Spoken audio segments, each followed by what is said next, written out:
Olá, amigos e amigas, uma boa noite.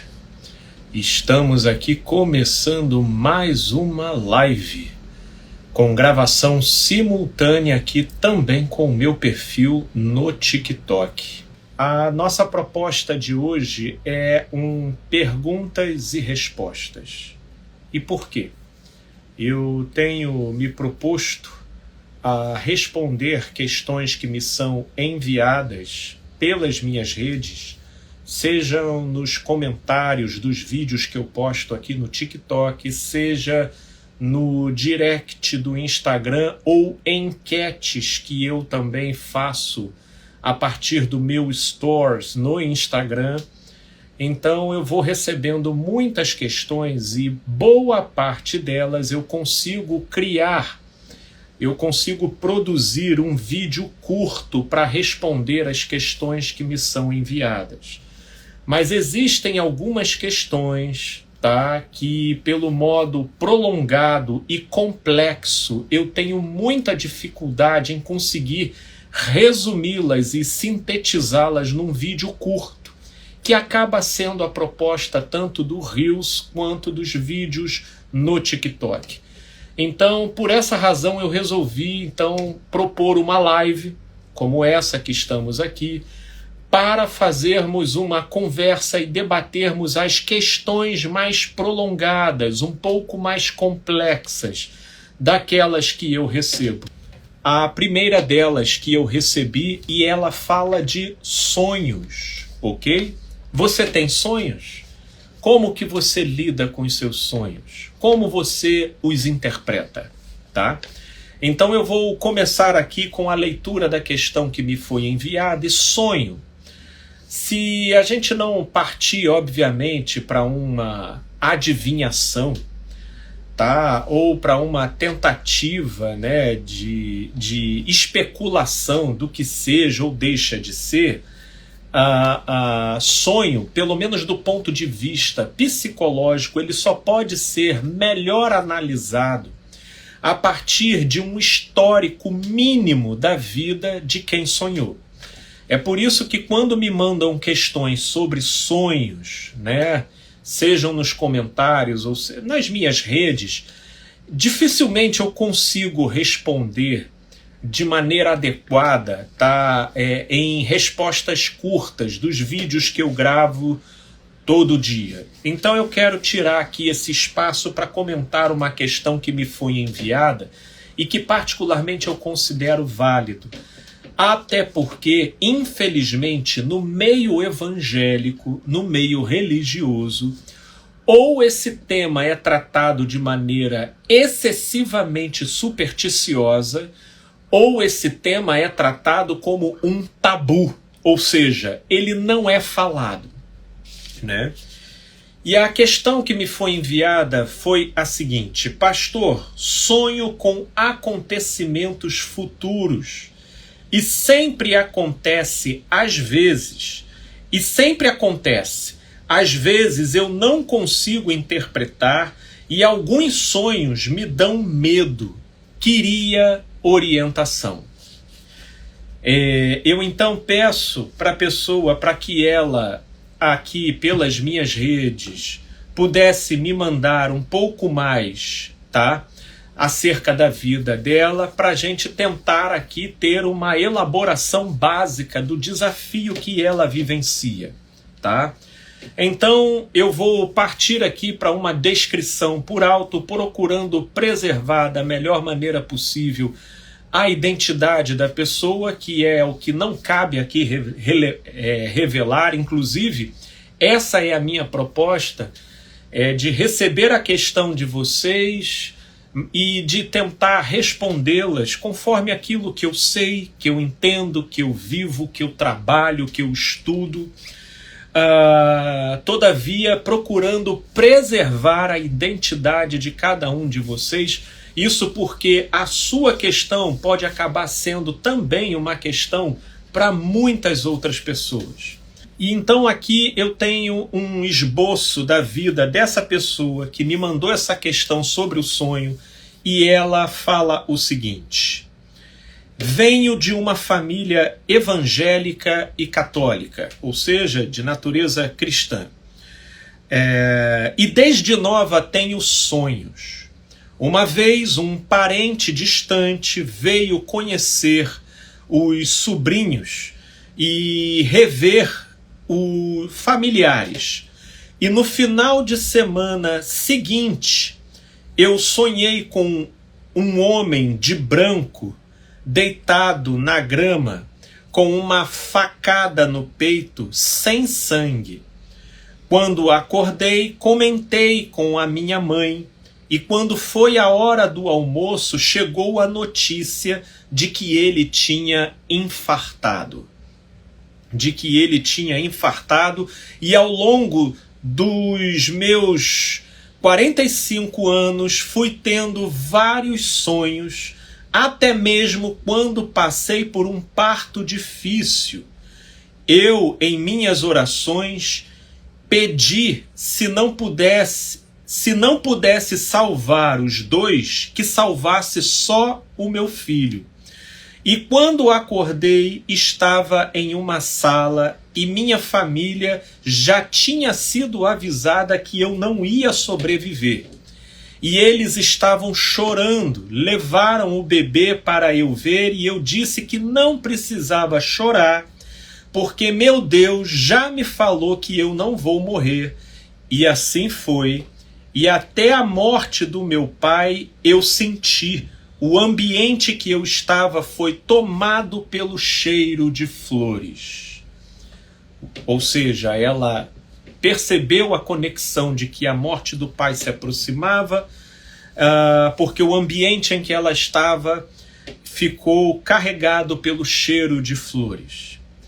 Mas de 3 anos para cá, os sonhos ficaram mais presentes. E no começo eu não entendi. Eu sonhei com minha família de um lado do rio e eu na outra margem. E eu tinha que salvar a família depois de muito lutar contra a correnteza. E a sujeira do rio, eu tinha que lutar contra a correnteza e as sujeiras do rio. Eu conseguia chegar até ele. E quando eu acordei, estava com marcas roxas nas pernas. E contei para o meu esposo, que me respondeu para parar de falar, porque ele tinha medo dos meus sonhos, que sempre acontecia. E para minha surpresa, na mesma semana, recebi uma foto dele me traindo, enviada pela amante. Quando perguntei o que tinha para me dizer, ele falou que ela era um diabo que apareceu na vida dele. Perguntei o que ele queria, se era a separação, e ele disse que queria a família. Estávamos juntos há 25 anos e foram 3 anos de muitas lutas até eu não entender mais o que estava acontecendo. Ele se tornou agressivo com os filhos, comigo, a casa cheirava do nada a cigarro, eu sentia meu corpo todo sendo furado e eu tentei várias vezes fazer ele entender, até descobrir que ele tinha feito um trabalho para mim. Para mim e meus filhos. E até tirei 2 de dentro da minha casa, no meu quarto. Dava bicho igual dá em carne podre. Eu pedia para ele ir na igreja orar, como sempre fazíamos, mas ele não aceitava. Até que um dia ele chamou um vizinho para orar em minha casa e a garrafa de água que estava em cima da mesa usada na oração explodiu. E meu vizinho tentou muito, mas ele não cedia. E sempre que ele estava voltando a ser o que era, começava novamente, sempre com um sonho antecedendo, até que em janeiro ele foi trabalhar e não voltou. E mais uma vez eu já sabia o que iria acontecer. Eu sonho com o final dele e da amante. E quando fui falar com ele, ouvi Deus ficar no silêncio. O engraçado é que outras pessoas que eu conheço tiveram o mesmo sonho e vieram me falar, e depois de 3 anos e 5 meses, sonhei com água novamente, só que desta vez era limpa. E em uma delas eu sonhei com uma desconhecida que tinha que me entregar um pedaço de pão. E quando cheguei na congregação, era a estranha do sonho, que era uma visitante que foi preletora. A palavra foi sobre Davi, mas no meio ela começou a falar coisas que só eu sabia da minha vida. E disse: Deus mandou eu dizer, não desista da sua família, dos seus filhos e do seu marido. No final, fui até ela, disse que não conhecia e que não tinha sonhado com ela. No final, fui até ela, disse que não a conhecia e que tinha sonhado com ela. E alguém mandou eu buscar o pão com ela, então me abraçou e disse: a palavra foi para você. E desde então eu sonho com coisas que acontecem. E eu sempre disse para minha mãe, quando tive alta do nascimento do meu filho, que Deus tinha algum propósito em minha vida, e eu, durante os 3 anos de muitas lutas, não contei para ninguém o que acontecia em minha casa. Somente com o afastamento dele em janeiro eles souberam, e fazendo caminhada com uma vizinha, fui convidada para ir numa igreja, Assembleia Renovada, e estou lá até hoje. E no primeiro dia que cheguei, uma senhora veio até mim e disse: isso não vai te matar e ele vai voltar, sendo que ali ninguém sabia da minha história. Então, depois de alguns meses, as irmãs do círculo de oração vieram até a minha casa e falaram: desde que você se posicionou, você deixou o inimigo mais enfurecido.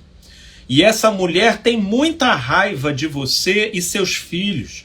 Hoje ele está lá vivendo com ela e fica me pedindo ajuda porque não entendi mais, não posso ajudar ele. Não entendi, mas não posso ajudar. Ele deu brecha e tem que colher o que plantou. E todas as vezes que falo, não aguento mais, vou pedir o divórcio. Deus manda outro sonho e envia pessoas estranhas para dizer para eu ficar firme no seu propósito. Não é fácil, porque eu deixei o meu trabalho para cuidar de cada filho e me vi sozinha, sem dinheiro, porque tudo que tinha na poupança usei para ajudar ele nesses anos de pandemia, e ele simplesmente virou um estranho.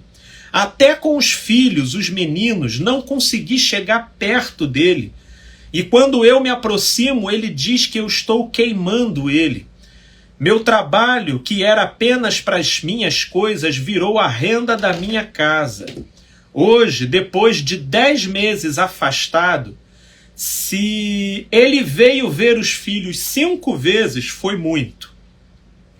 Desculpa falar tanto, mas tem sonhos que eu não consigo entender. Eu vejo pessoas mortas e ele no meio. Eu vejo muitos trabalhos de magia, mas eu não falo com ninguém, porque pode achar que eu estou inventando, ou pior, estou doida. Porque eu já ouço que fui para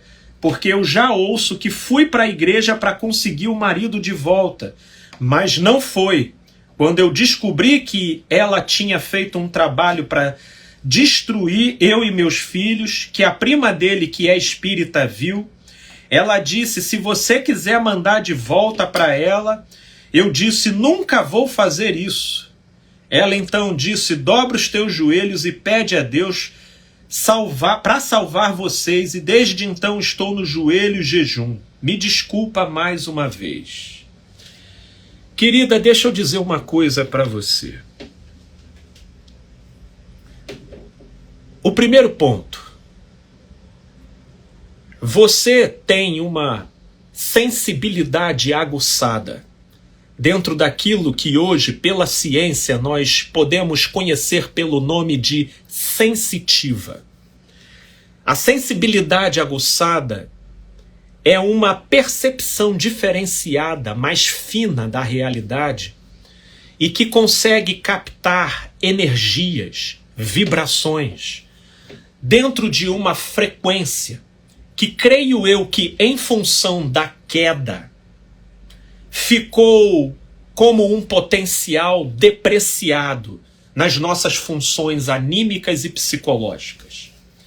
Mas em uma pessoa ou noutra, essa sensibilidade, ela aguça. E essa pessoa, ela tem a possibilidade de perceber frequências, de perceber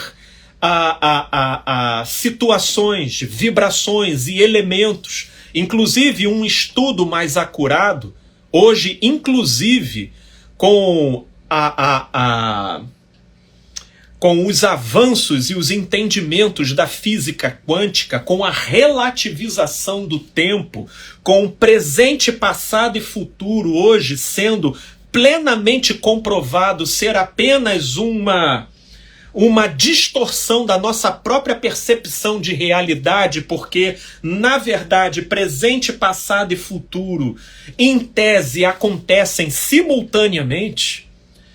Então, a pessoa sensitiva, ela vai ter percepções diferenciadas da realidade que relativizam o que seja futuro ou passado, porque ela consegue perceber, de uma certa forma, tudo como sendo presente. Infelizmente, o meio cristão, tanto pelo viés católico quanto, sobretudo, o evangélico, como eu estava dizendo anteriormente, ou eles lidam com isso de uma maneira muito supersticiosa ou como um tabu. E nesse tabu, na maneira como eles lidam, eles simplesmente não falam no assunto. Mas quando lidam de maneira excessivamente supersticiosa, frequentemente é para reputar esse tipo de sensibilidade como coisa do diabo. É o diabo. E quando, porventura, aquilo que se sente entra em compatibilidade com a vida de uma pessoa, e naquilo em que você fala, aquela pessoa fica surpresa por você supostamente saber uma coisa que você não tinha como saber porque ela não te contou, então tem muito sensitivo no meio evangélico que é tratado como profeta. E aí, por conta desse potencial diferenciado da percepção, dependendo da vantagem que a pessoa tire dessa fama e desse status de profeta, essa pessoa, ela começa então a trabalhar em cima disso e a forçar em cima disso para manter a fama diante das pessoas.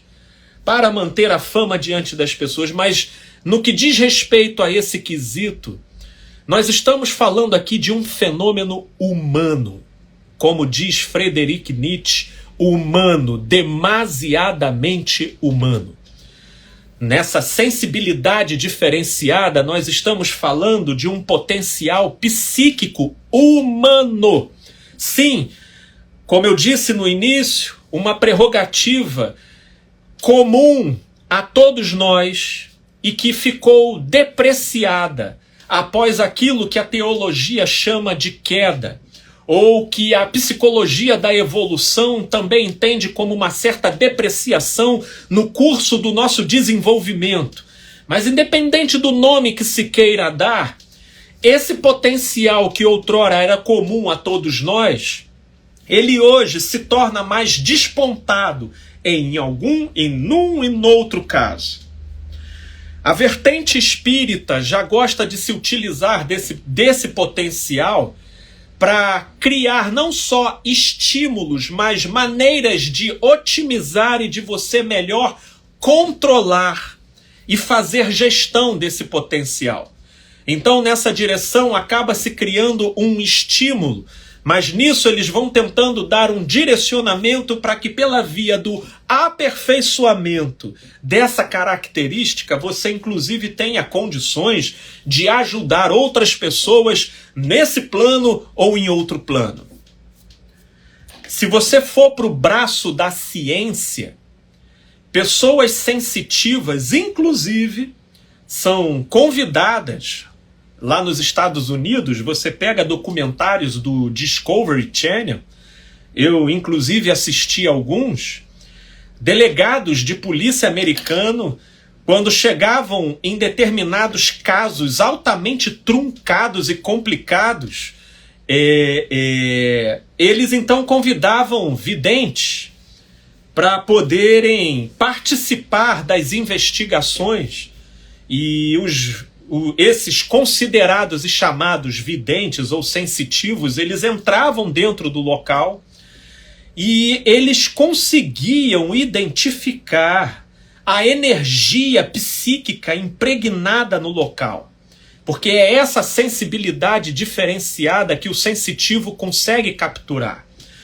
As nossas produções, principalmente quando vivenciadas com uma intensidade psicológica, emocional e afetiva, ela deixa resíduos energéticos no ambiente, que, a grosso modo, os nossos sentidos não conseguem capturar, né? Mas se você utiliza determinados equipamentos com uma frequência devidamente regulada, você vai sentir vestígios. Inclusive a exposição e o enunciado dessas frequências em caixas de som, em registros gráficos, e pessoas, essas que eu digo sensitivas, elas conseguem ter essa percepção mais diferenciada, mais sensível e apurada.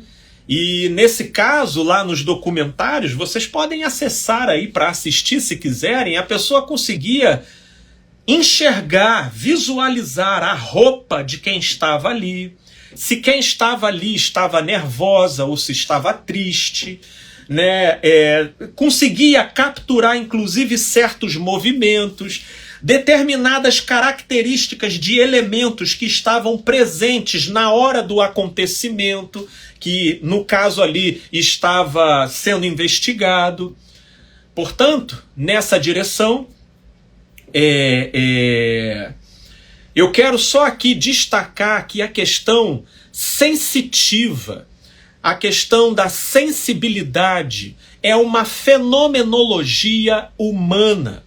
Ela é mais despontada em alguns casos. E no seu caso, querida, ela vem acontecer pela via de sonhos, chamados sonhos premonitórios, que é quando você consegue determinadas vibrações e produções energéticas, você consegue então ali capturar o acontecimento do que está na iminência de acontecer, tá? Agora, se estamos falando aqui de um fenômeno psicológico humano, tá? É nesse nível que esse potencial tem que ser tratado. Porque aqui também vai um outro ponto. O primeiro ponto é que o retrato da situação que você me relatou me passa essa ideia de que aqui eu estou conversando com uma pessoa que hoje, pela ciência, a gente pode denominar de sensitiva. É uma pessoa que carrega uma sensibilidade diferenciada, que no seu caso, pela via dos sonhos, você consegue visualizar e antecipar algumas coisas. No entanto, perceba que não é só pelos sonhos. Você também narra aqui momentos em que você sentiu o cheiro de flores, né? E aquilo ficou também associado à partida de um ente querido. Então isso é um elemento, isso é uma fenomenologia de natureza psicológica, tá? Agora, isso é um fenômeno. Isso não tem como ser industrializado, ok? Inclusive, é com muita frequência que eu lido com pessoas intuitivas, que em função de sua intuição ela acaba acertando determinadas previsões. Então ela acha que toda intuição que ela tem vai ser acertada. E nem sempre, porque não tem como acertar, visto que intuição é uma manifestação espontânea e inconsciente. A origem da intuição é diferente de dedução lógica. A origem da intuição, ela é um disparo inconsciente de uma dada certeza diferenciada, em que a pessoa se apropria ali de uma certeza em função de uma situação que você não tem como extrair certeza dela, mas que ali te vem uma certeza intuitiva daquela situação. E em muitos casos, alguns acertam. E esses que acertam, às vezes, se empolgam e acham que porque acertaram uma ou duas vezes, que eles vão acertar sempre. E não é assim que funciona. Tanto quanto também no caso da sua sensibilidade, ok? Isso porque a sensibilidade ela vai acontecer sempre sem hora marcada e de maneira espontânea, dependendo do contexto. Por outro lado também, se estamos falando de uma fenomenologia psicológica, o que eu percebi no texto sobre a sua narrativa é que você já gerou toda uma ansiedade em cima desse tema. Você já desenvolveu um medo dos seus sonhos, um medo do que eles podem revelar, ok?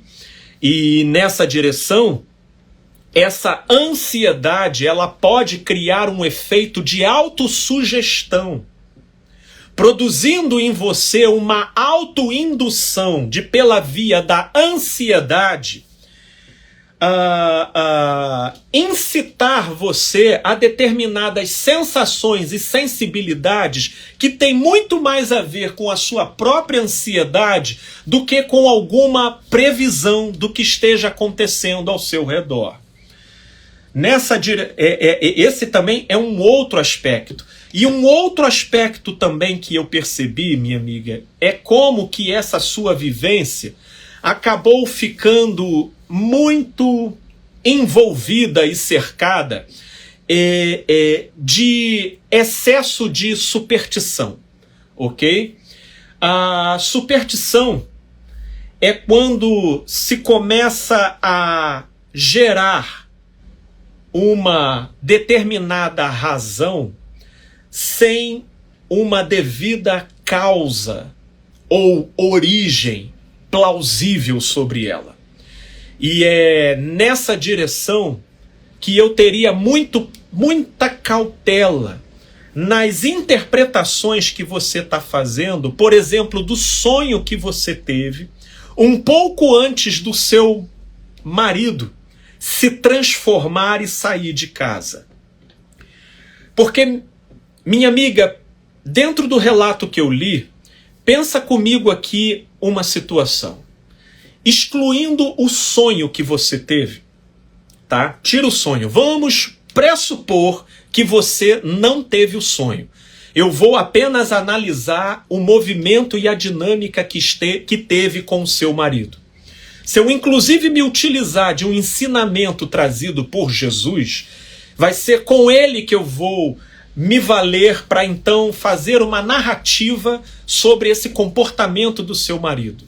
Jesus disse: pelos frutos os conhecereis. Não se colhem uvas de espinheiros e nem figos de abrolhos. Ok? Essas são as palavras de Jesus. Entendendo que o fruto é a extensão natural da árvore e que fruto é algo que nasce apenas na sua estação devida, ok? É assim que Jesus nos convida a aperfeiçoar o nosso olhar para ler e interpretar não só a realidade, mas o outro que convive e passa pelo nosso caminho, ok? Com o qual nós convivemos ou que passa pelo nosso caminho. Portanto, conhecer pelos frutos, o que você me disse é que você tinha um marido e que quase abruptamente muda da noite para o dia. Olha, minha amiga, com a experiência que eu tenho de observação da alma humana, tratando e lidando com gente praticamente todo dia, atendendo gente aí há mais de 12 anos, querida, eu poderia dizer para você que, embora você notifique que foram 25 anos de casamento e apenas nos 3 últimos anos começaram a ocorrer todo esse desenlace entre você e o seu marido, eu não consigo deixar de acreditar que já fazia muito mais tempo que o seu marido já vinha dando indicativos de desconexão entre vocês, para além do que você estava conseguindo perceber. E diga-se de passagem, isso acontece muito em relacionamentos de longo prazo. Relacionamentos de longo prazo, por vezes, entram em determinadas rotinas e cada qual envolvido nos seus respectivos trabalhos e atividades, que entrando naquela mecanicidade do dia a dia, eles acabam não prestando atenção entre si. Eles acabam não se falando entre si, não se observando, mas certas coisas vão se modificando, certos distanciamentos vão acontecendo, e se você parar e olhar para trás, você vai ver que algo já estava progredindo muito antes da bomba explodir. Naquele caso, quando você sonha sobre aquela situação onde você vê um rio que passavam muitas sujeiras e você estava com os seus filhos de um lado e o seu marido do outro, e você então parte para querer atravessar, para chegar até ele, esse sonho para mim, inclusive, já foi o preditivo do como que as coisas não iam bem entre vocês. Sim, já é aquele sonho onde o seu inconsciente tenta despertar você para uma coisa que por inúmeras razões você se negava a enxergar. Creio, inclusive, porque como você notifica que era ele que era o pilar financeiro do lar, entendeu? Então, não só em função da família, não só em função do casamento, não só em função dos filhos, mas também por uma questão financeira. Então havia toda uma relação de dependência psicoemocional, financeira sua desse marido. Logo, você não se abria para perceber o quanto que ele já estava se distanciando de você, até que o seu sonho chega e te mostra, olha, ele está lá na outra margem, ok? E você e os seus filhos estão do lado de cá. E entre vocês existe um rio com inúmeras sujidades. E aí você vai contar para ele. Ele obviamente não fala, e não muito tempo a situação toda explode. Ou seja, a amante já manda o recado, porque ela já estava no circuito há muito tempo. Só que você pegou esse sonho e interpretou ele de que seria a sua missão ter que atravessar esse rio para poder alcançá-lo. E particularmente, minha amiga, eu discordo. Esse sonho mostrou apenas qual seria a sua disposição consciente naquilo em que você percebesse que esse seu marido estaria do outro lado do rio. Sim, esse sonho mostrou para você que a sua disposição seria de largar os seus filhos numa borda para arriscar a sua vida rio adentro, para ir atrás de uma pessoa que resolveu estar do outro lado da borda. E aí, no meio evangélico, minha amiga, essa história de casamento, ela não é tratada com bom senso. Me desculpe. Você pediu aqui a minha orientação, minha amiga, e eu estou te dando a orientação conforme o meu entendimento e o meu discernimento. E para mim não há dúvidas de que eu estou balizado no Evangelho de Cristo Jesus. Mas no meio evangélico, esse tema ele é tratado de maneira altamente tendenciosa. Para os evangélicos, uma vez casado, algemado para sempre. Entende? Então não há outra alternativa. E qualquer tipo de separação precisa ter da iniciativa dos envolvidos a luta pelo resgate da relação. E acaba que existe uma cobrança moral muito maior sobre as mulheres. Sim, que ficam direta ou indiretamente cobradas e induzidas a ter que lutar pela relação, enquanto na maioria das vezes são os homens que fazem toda sorte de devassa, né? E isso psicologicamente vai gerando toda sorte de traumas, tá? Vai gerando toda sorte de confusão. Você mesma relata aqui no meio da sua descrição que por muitas vezes você pensa em pedir o divórcio e largar a mão disso tudo, porque eu te vejo lá no meio desse rio com uma série de sujeiras passando e você quase morrendo afogada.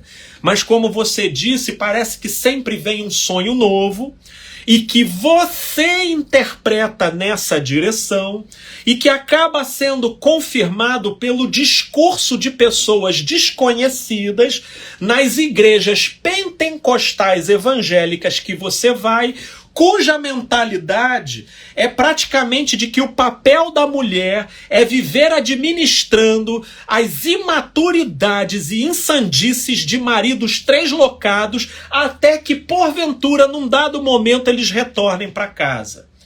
Porque, sinceramente, nesse tipo de meio, essas coisas são tão previsíveis, né? Elas são tão previsíveis que num dos vídeos que eu gravei aqui sobre profecia, uma dada pessoa entrou aqui nos comentários e falou: essa coisa é frajuta. Uma vez eu fui numa igreja que tinha que separar homens para sentar de um lado e mulheres do outro. E eu fui com meu marido.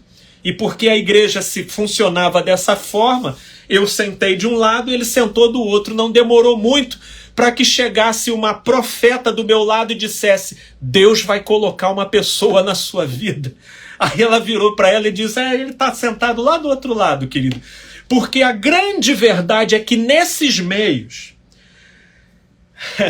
você não precisa ser profeta para, quando ver uma mulher sozinha, muitos desses profetas especularem: ou Deus vai colocar alguém na sua vida, ou Deus vai trazer ele de volta. Sabe, essas duas especulações, que aí você mensura de acordo com a idade da pessoa, entendeu? Isso tudo é muito instintivo, a pessoa vai olhando e tudo, e naquilo em que você vai falando, se a pessoa começar a fazer um semblante, os olhos marejar, e aí ela tá vendo que a mensagem tá entrando, então ela começa então a aperfeiçoar a fala, e isso tudo é um jogo intuitivo, psicológico, entendeu? De pessoas que, já estando acostumado a fazer isso, bancam a fama de profeta, mas os discursos são sempre os mesmos.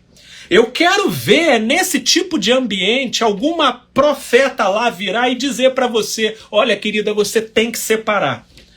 Não vão te dizer isso, sabe por quê? Porque no entendimento legalista deles, legalista e dogmático deles, separar é pecado. Então, minha irmã, eles vão te ver morrer, mas eles não vão pedir e nem sequer ter uma revelação de que é para você separar. Mas o que eu aprendo de Jesus é que se o teu olho direito te escandaliza, arranca-o e lança-o para longe de ti, porque mais vale entrar no reino sem um olho do que ir com os 2 olhos lá para onde há choro e ranger de dente. Se o teu pé direito te faz tropeçar, arranca-o e lança-o para longe de ti, porque mais vale entrar no reino manco do que ir lá para onde há choro e ranger de dente com os 2 pés. Ora, se é assim, na visceralidade da constituição do nosso corpo, por que que não pode ser no casamento? Por que que não pode ser do casamento? Entendeu? E por vezes, certas amputações se fazem necessárias para que a gente possa salvar o todo do ser. Sim, o todo do ser. Porque mais vale você entrar no reino com uma reputação relativizada diante dos fiscalizadores do comportamento dos homens, do que ir com a sua reputação ilibada lá para onde há choro e ranger de dentes. E você fomentando e alimentando dentro de você essa angústia, esse dilema, essa esgrima com a autoestima, fazendo de Deus uma espécie de galardoador de um sacrifício que, minha irmã, me desculpa, ele não te pediu para fazer. O único e suficiente sacrifício foi o de Cristo Jesus. E isso a gente aceita pela fé. Todo e qualquer sacrifício que tente ainda se colocar como algo que te torne merecedor, seja lá do que for, anula a cruz de Cristo. Porque ou o seu merecimento é pela fé, ou não é por mais nada, mas na religião dos homens, as suas obras ainda salvam.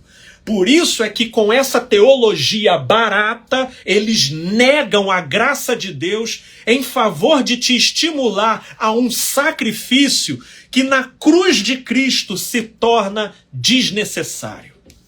Desnecessário. Então, minha irmã, é essa palavra reflexão que eu quero deixar para você, a fim de que você seja liberta dessa masmorra de uma idealização de família que só existe e existiu na sua imaginação. Veja, inclusive, que depois da separação e da decisão dele de desaparecer, inclusive mal visitando os filhos, você foi conseguindo dar conta. Você foi trabalhando e aquilo que antes você fazia de hobby virou o sustento do seu lar. E olha quantos potenciais você está desenvolvendo e descobrindo em você e se tornando uma pessoa melhor e mais amadurecida do que você foi anteriormente. Oh, minha amiga, deixai os mortos enterrarem os seus próprios mortos. Entende? Dentro desses ambientes religiosos, vocês frequentemente vão ouvir que é para casar e que é para ficar, porque só muda os adereços da retórica, mas o conteúdo é sempre o mesmo, porque nesses ambientes é só nessa direção que eles trabalham e eles não têm a menor misericórdia de quem esteja sofrendo, se humilhando, comendo o pão que o diabo amassou para suportar o insuportável nessa espera que não tem garantia alguma. Pois como diz Paulo, o apóstolo, em 1 Coríntios, no capítulo 7, quando ele fala justamente sobre casamento, olha a pergunta que ele faz lá. Como sabes, ó marido, se salvarás a tua esposa? Como sabes, ó esposa, se salvarás o teu marido? E ele não dá resposta alguma. Sabe por quê? Porque não tem resposta. Sim, não existe resposta para isso. Não existe garantia para isso. Portanto, minha amiga, que a paz seja o árbitro no seu coração. E não faça da sua aflição uma forma de você ganhar ponto com Deus, porque Ele não mandou o seu próprio Filho para morrer por nós, para que você viva nesse estado de espírito, minha amiga. Entenda? Portanto, abra mão dessa reputação da religião dos homens e se permita ser justificada por Deus pela fé. Porque se Deus te justificar, quem te condenará? No mais, minha amiga, trate a sua sensibilidade, quanto à sua sensitividade, se alimente do evangelho, da graça, de uma saudável transcendência, para que você já não seja tão assustada com a morte, ok? E você possa então diminuir a sua ansiedade em relação a esses sonhos. E você pode ir conversando com você mesma, olha, eu não gostaria de ter esses sonhos. Esses são tipos de disposições de uma conversa com você mesma, que você pode aos poucos ir estabelecendo e que, sem uma ansiedade angustiada em relação à possibilidade de você ter outro sonho, você aos poucos vai diminuindo esses episódios e vivendo de maneira mais pacificada consigo mesma, tá? Querida, que Deus te abençoe. Olha, eu acho que agora dá para ficar claro para vocês que algumas questões que eu recebo, eu realmente não consigo responder de maneira sucinta, do modo como eu faço gravando aqui no meu canal. Se vocês quiserem me mandar questões aqui, eu tento responder na medida do possível, tá? A questão que me mandaram, tá, lá no Instagram foi o seguinte: o pastor Caio Fábio foi de grande importância para o evangelho no século passado. Hoje, ele não apenas rompeu com a instituição igreja, mas rompeu com diversos ensinamentos cristãos pautados na Bíblia.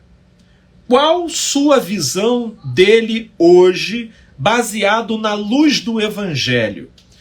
Ele ainda é uma boa influência cristã? Olha, minha amiga, eu vou dizer uma coisa para você. Ele não só é uma boa influência cristã, mas eu particularmente considero ele a principal influência cristã hoje no Brasil. E eu não poderia dizer no mundo, porque eu não tenho a presunção de conhecer tudo aquilo que o Espírito de Deus faz mundo afora. E ele é livre e ele tem as suas pérolas espalhadas por todo o mundo. Mas aqui no Brasil, que é um local que eu acompanho um pouquinho mais de perto, eu posso dizer que ele não só é uma boa influência, mas ele também é a principal influência cristã. E aí eu quero pegar aqui a resposta a partir da própria questão que você levantou. O Caio Fábio foi uma grande importância para o evangelho no século passado. Hoje ele não apenas rompeu com a instituição cristã, com a instituição igreja, e ela colocou aqui igreja entre aspas, mas rompeu com diversos ensinamentos cristãos pautados na Bíblia. Minha amiga, você sabia que o Holocausto na Segunda Guerra Mundial foi fundamentado na Bíblia? Você sabia que, inclusive, os terrores promovidos na Segunda Guerra Mundial, eles foram fundamentados na Bíblia? Você sabia que os cruzados, que no afã de defenderem a terra prometida, durante a Idade Média, eles matavam, empalavam, estupravam, estripavam, baseados na Bíblia. Portanto, minha amiga, na Bíblia, você vai ter a fundamentação de toda sorte de loucuras. Principalmente se você pegar ela de Gênesis a Apocalipse e tratá-la como sendo sagrada no mesmo nível e na mesma proporção. Caio Fábio foi um dos precursores, pelo menos aqui no Brasil, que lança a seguinte fala, que é icônica, e as pessoas ainda vão ter que viver mais 10, 20 anos para entenderem essa fala dele. De que Jesus é a chave hermenêutica para a interpretação do todo da Bíblia. Sim, ele é a pedra angular, a pedra de esquina, por intermédio do qual tudo tem o seu significado. Nele, em Jesus, eu entendo o que foi válido e o que não foi válido no Velho e no Novo Testamento. Porque ele era a luz dos homens e o Verbo de Deus que se tornou carne. Portanto, na esteira disso, ele começa todo um processo de desconstrução de dogmas e de moralismos. Você sabe o que é moral ou moralismo? Moral é um acordo entre a maioria. Sim, onde existirem 2 ou 3 pessoas, ali existirá uma moral. Porque formando-se um consenso entre o grupo, esse consenso passa a funcionar como uma regra. E essa regra, então, passa a nortear os comportamentos dos integrantes desse grupo. Isso é moral. É quando o consenso entre o grupo perfaz o peso de verdade e funciona como uma regra. Só que o grande problema é quando essa regra, ela, no seu pretenso status de verdade, ela coloca de lado os preceitos da vida e de Deus. Que, inclusive, é o que Jesus denuncia aqui no Evangelho de Marcos, no capítulo 7, quando ele falava dos religiosos de sua época. Quando ele disse, jeitosamente rejeitais o preceito de Deus para guardardes a vossa própria tradição. Tradição é uma outra denominação daquilo que serve como consenso entre o grupo. Logo, tradição é um derivado da moral dos homens. Só que com a seguinte característica: tradição é aquela moral que, uma vez se estabelecendo como consenso entre o grupo, atravessa anos, décadas, séculos, de modo a aquele consenso se transformar numa tradição. Portanto, existem 2 formas arbitrárias de determinadas propostas ganharem o peso de verdade.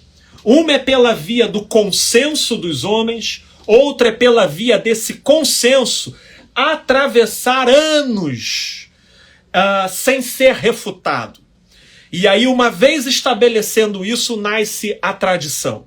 Então, seja pela tradição ou seja pela moral, os homens fabricam preceitos que anulam a misericórdia, anulam o amor, anulam a solidariedade, porque em nome da moral, pessoas são preconceituosas, se tornam excludentes, forjam o pretexto para não amar, para perseguir, para odiar. E é em cima disso que Caio Fábio, ao meu ver, não só foi, mas hoje, sobretudo, é um dos principais protagonistas na desconstrução desse esquema moralista, legalista e de tradições diabólicas que se formou na instituição religiosa denominada igreja. Agora, óbvio, não tem como você meter a mão nesse vespeiro e não sair com a fama de vilão, porque você está mexendo com consenso entre pessoas que se dizem e se acham sabidas, tanto quanto com propostas que atravessaram séculos e décadas sem serem refutadas, ganhando, portanto, o peso de tradição. E acostumadas e familiarizadas com esse moralismo e com essa tradição, as pessoas se sentem excessivamente desconfortáveis de serem confrontadas nas suas próprias crenças. E é por isso que o Caio Fábio, então, se torna uma persona não grata. Uma pessoa que tem que caminhar à margem. Porque ele é a pessoa que, nesse momento atual, ao meu ver, ao meu limitado ver, porém é a pessoa que mais cumpre uma função profética contra a instituição religiosa dos homens, sobretudo a evangélica aqui no Brasil, né? Portanto, essa fala, né, de que ele rompeu com diversos ensinamentos cristãos pautados na Bíblia, minha amiga, você me desculpe, até eu também rompi. Isso porque, para o religioso atestar algo como verdadeiro, ele precisa perguntar para alguma versão autorizada se aquilo é verdade. Então o religioso ele vai procurar o pastor, o padre, o líder dele.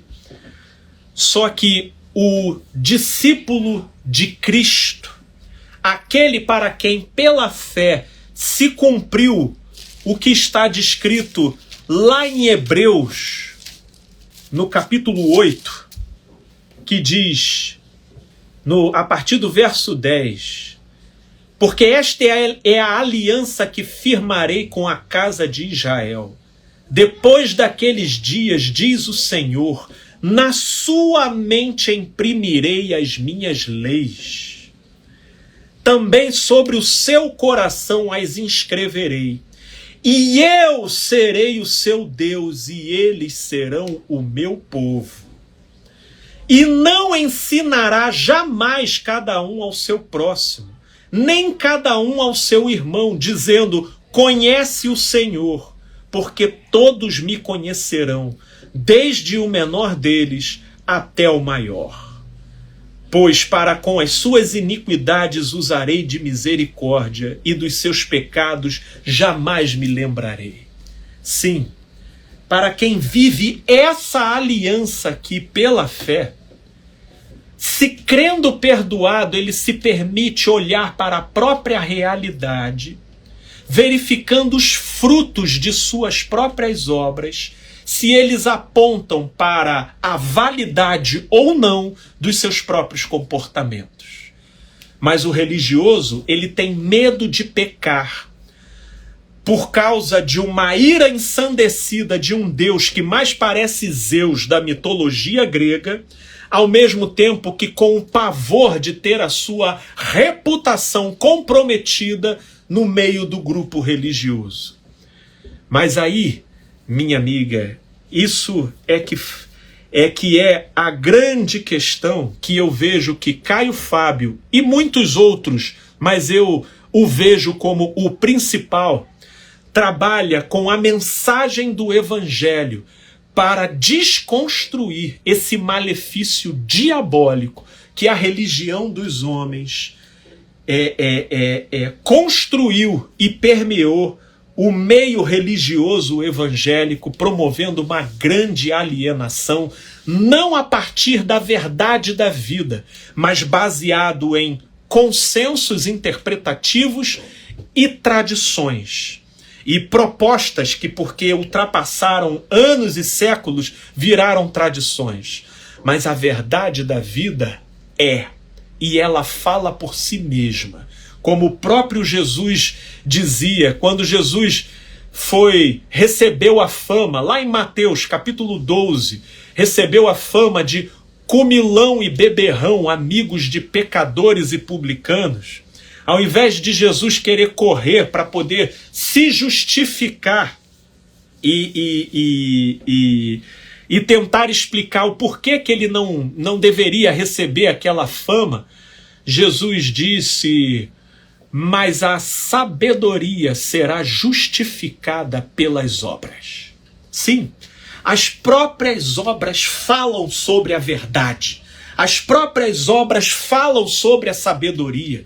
Isso não precisa ser confirmado por um líder, por um pastor, por um guia, por um mestre. As próprias obras, os próprios frutos denunciam a natureza da árvore. Mas quem está habilitado para ver? Se na religião dos homens parecem que todos são disciplinados a ter que perguntar, a ter que consultar, sob pena de serem considerados hereges. Minha amiga, fica aqui a minha opinião, viu? Que Deus te abençoe e eu tomo aqui ocasião para a gente finalizar a nossa live. Tenho muitas questões aqui para responderem e eu vou aproveitando aqui para colocar em dia todas as questões que vocês me enviam. Se você tem, me manda uma questão, pode ser aqui como comentários nos vídeos que eu gravo no TikTok ou lá pelo Instagram, seja pelo direct ou pela enquete que eu faço lá no meu store. E no mais, meus amigos aqui do TikTok, do Instagram, muito obrigado pela audiência de vocês. Espero de coração que essas mensagens possam ajudá-los a ampliar a consciência e o discernimento sobre vocês mesmos e sobre a vida. Deus os abençoe e, se Deus quiser, até quarta-feira da semana que vem. Um abraço e até lá, gente boa!